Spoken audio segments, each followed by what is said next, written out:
Welcome to the Real History 101.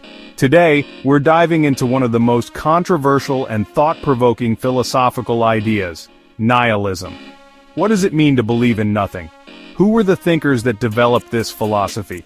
And what impact has nihilism had on history? Let's explore the world of meaning, or the lack of it. The word nihilism comes from the Latin nihil, meaning nothing. At its core, nihilism is the belief that life has no inherent meaning, purpose, or value. Key aspects include the rejection of absolute truth or objective morality, the idea that the universe is indifferent to human existence, and the notion that traditional values, religions, and institutions are illusions. While nihilism has existed in some form for centuries, it became a major intellectual movement in the 19th and 20th centuries, influencing philosophy, art, literature, and even politics. Perhaps the most famous nihilist, Friedrich Nietzsche, didn't just discuss nihilism, he warned against it. God is dead, God remains dead, and we have killed him, he proclaimed. Nietzsche feared that the decline of religion and traditional morality would lead to a crisis of meaning. He believed we must create our own values through what he called the Übermensch, overman, a new type of individual who rises above nihilism and forges their own purpose.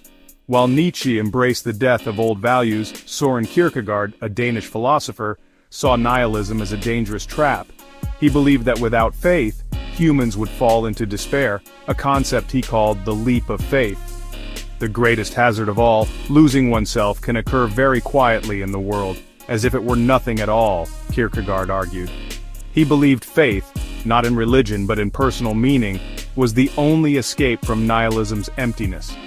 While Sartre was not a nihilist, he was deeply influenced by it. He agreed that life has no inherent meaning, but instead of despair, he saw this as freedom.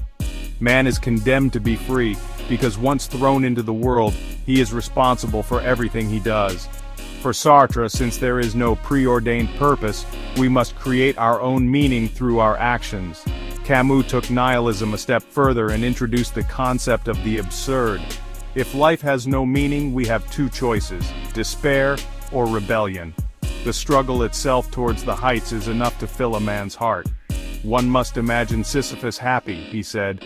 Camus believed that even if the universe is meaningless, we should embrace life anyway and find joy in the struggle. From philosophy to pop culture, nihilism continues to shape the way we think about life, morality, and existence. So, is nihilism a path to depression and destruction, or a gateway to true freedom? Philosophers disagree, and maybe the answer depends on you. There is but one truly serious philosophical problem, and that is suicide, said Camus. He argued that if life has no meaning, we must rebel against the void and find our own purpose. But what do you think? Is nihilism dangerous, or does it set us free?